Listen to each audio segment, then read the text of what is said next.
2 sets auront suffi à la Française Elsa Jacquemot pour éliminer en 16e de finale la joueuse suisse Suzanne Bandecki, 6-2, 7-5 sur la terre battue du Grand Est Open 88 de Contrexéville.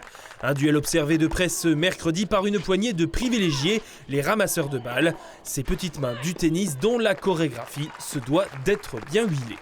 Il y a 2 types de postes, les fonds de cours qui vont se retrouver dans les angles du terrain. Leur mission principale, ça va être de distribuer les balles aux joueuses.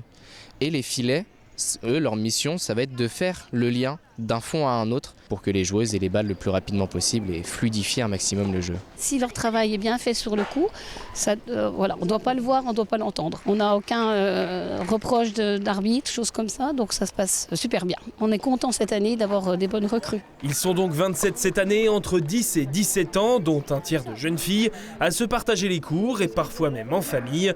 C'est le cas pour Jules et son père, l'ancien arbitre international et désormais juge-arbitre Pascal Maria, habitué des lieux. Une belle passion commune qui les réunit, enfin si l'on peut dire. On passe une bonne semaine ensemble, donc lui je ne le vois pas de la journée, et il ramasse et puis il a ses potes. C'est vraiment un plaisir de l'avoir ici et de le voir performer sur les terrains. Ils sont partie prenante du jeu, partie prenante du match, donc il y a des codes à respecter et tout ça il faut qu'il les imprègne, il faut qu'il les applique. Qu'est-ce qui t'a donné envie d'être ramasseur de balles ? Je savais que c'est une expérience incroyable, donc je voulais vraiment le faire. Mais aussi pour voir les joueuses de près, c'est aussi très, très bien. Faut rester très concentré quand même. Oui, mais après quand on sort c'est bon, c'est relax. Un peu moins relax peut-être que Contrexéville, mais assurément inoubliable, la finale féminine de Roland-Garros à laquelle Arthur a pu participer. C'est une émotion un peu particulière parce qu'on se dit on est pour moi le plus grand tournoi du monde.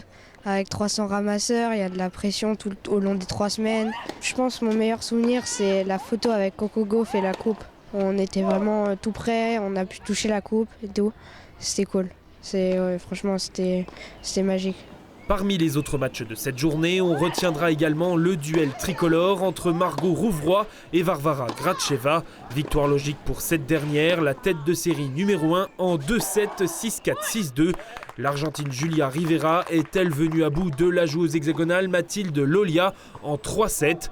À l'heure où nous éditons ce journal, Amandine S, sur ses images à l'entraînement et qui a éliminé ce mardi Léolia Jean-Jean, affronte toujours la Serbe Lola Radivojevic sur le court central.